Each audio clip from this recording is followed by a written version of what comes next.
کا استعمال آپ کرتے ہیں، ہم سے زیادہ یوٹیوب فیس بک استعمال آپ کرتے ہیں. دیکھو ان کے گھروں کا حال، غور کرو، سوچو، توجہ کرو. نہیں دیکھی وہ کلپیں؟ ایک ماں کے 2 بچے، دونوں شہید ہو گئے، اس کی گود اجڑ گئی. میں یہاں جو مائیں اور بہنیں موجود ہیں ان سے کہنا چاہتا ہوں، کسی ماں کی گود کا درد ایک عورت سے زیادہ کون محسوس کر سکتا ہے؟ لیکن ہم کیا کر رہے ہیں پتہ ہے؟ ہم اتنا بڑا کارنامہ انجام دے رہے ہیں اس میں، فلسطین کے مسلمانوں کے اس میں، کہ جو ویڈیو اور جو کلپیں اور فوٹوز آ رہے ہیں بس ایک دوسرے کو گروپ میں شیئر کر رہے ہیں، دیکھو یہ ہو رہا ہے، یہ ہو رہا ہے. ان کے لیے کیا تھا؟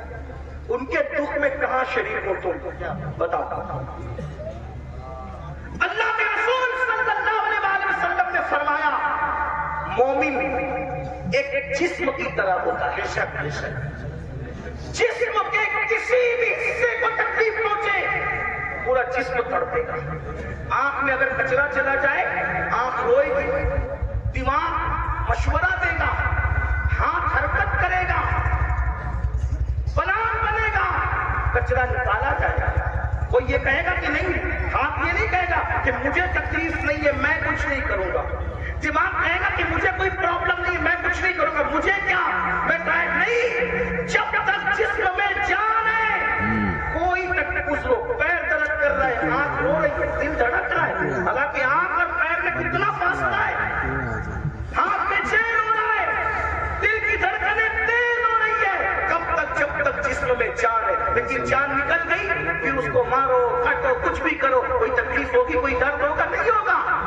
تو جب تک مسلمانوں میں ایمان ہے کسی بھی مسلمان کو دنیا کے خطے میں تکلیف پہنچے گی وہ تڑپے گا، وہ بے چین ہوگا، وہ دل بلائے گا، وہ بلکے گا.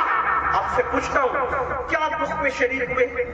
ہاتھ مت اٹھانا، لیکن اپنے آپ میں ڈوب کر سوچو کتنے مسلمان ہیں جنہوں نے فلسطینی مسلمانوں کے لیے اللہ کی بارگاہ میں رو رو کر دعا کی. جو قوم اتنی خود غرض ہو کہ وہ اپنے پڑوس میں رہنے والے بھائی کے دکھ پر نہیں روتا، وہ فلسطینیوں کے دکھ میں کیا روتا؟ ان سے کوئی تمہارا رشتہ نہیں ہے. جن کی گود خالی ہو گئی، جن کے گھر ویران ہو گئے، آبادیاں قبرستانوں میں تبدیل ہو گئی، سوچو ان کے گھر کی چھت بھی ختم ہے، وہ بغیر چھت کے زندگی گزارے. جوان عورتیں بیوہ ہو گئی ہیں، لاشیں اتنی ہیں جتنی لاشیں ہیں کہ پہچان نہیں ہو رہی ہے. دفن کرنے کے لیے جگہ کا معاملہ، کفن کا معاملہ. ایک لیڈیز کی 1 منٹ کی کلپ میرے کان میں آئی، میں پوری سن نہ سکا، تڑپ گیا. وہ کہہ رہی تھی انگلش میں کہ ہمارے چھوٹے چھوٹے فلسطینی بچے اب اپنے ہاتھوں پر نام لکھ رہے ہیں، اور اپنے ہاتھوں پر اس لیے نام لکھ رہے ہیں کہ ان کو ایسا لگتا ہے پتہ نہیں ظالم اسرائیل کی طرف سے کب بم برس جائے اور ہم مر جائیں تو نام ہاتھ میں لکھتے تاکہ ہمارے گھر والے اس نام کی وجہ سے ہمیں پہچان سکیں. کوئی تعلق نہیں ان سے آپ کا. آج بھی مسلمان مسجد کو ویران کرتا رہے گا. آج بھی زنا کی فلم دیکھو گے تم، آج بھی چہرے سے داڑھی مڑا کر گٹر میں پھینکو گے تم. برا مت ماننا، وہ جس بہن کے دونوں بچے اس کی گود میں شہید ہو گئے، اگر اس بہن کی بجائے آپ کی بہن ہوتی تو بھی آج آپ ایسے ہی گناہ کرتے. اللہ، ان کی چھتیں جو برباد ہو گئی، اللہ نہ کرے اللہ تمہیں وہ دن کبھی نہ دکھائے. فقیر کی دعا ہے اگر ان کی جگہ تمہارے بھی چھتیں ختم ہو جاتی تو تم ایسے ہی دین کا مستی کرتے، ایسے ہی عیش و عشرت کرتے. کوئی تعلق نہیں ان سے، رشتہ بس اتنا ہی کہ وہ کلی پہ بانٹتے پھر اور گروپ پر. ارے کم سے کم یہ تو سوچا ہوتا کہ ہزاروں کلومیٹر دور ہم ہیں، ان کی کوئی مدد نہیں کر سکتے.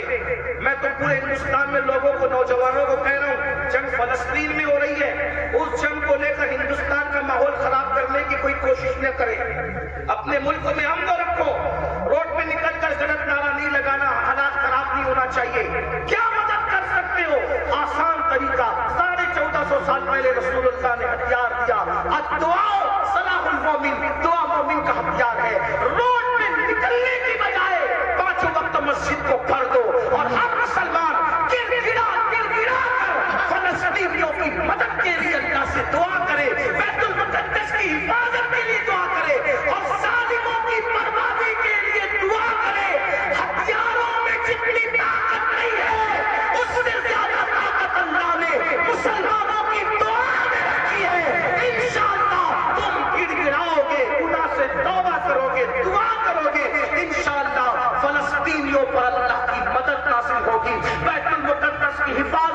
ہوگی، ظالم کیفر کردار تک پہنچے گا، لیکن بڑی معذرت کے ساتھ نہیں آتے ہو نا، مسجد کی طرف نہیں آتے ہو، سب طرف جانا چاہتے ہو، مسجد کی طرف نہیں آتے ہو، پھر کہتا ہوں کتے سے سیکھ لیا ہوتا، جب کوئی کتے کو ڈنڈا مارتا ہے تو کتا چلاتے ہوئے کسی اور کے دروازے پہ نہیں جاتا، کتا چلاتے ہوئے اپنے مالک کے دروازے پہ آتا ہے۔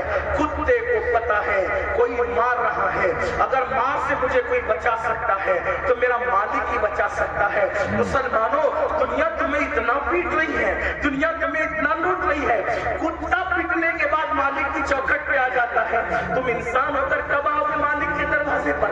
اللہ کے دروازے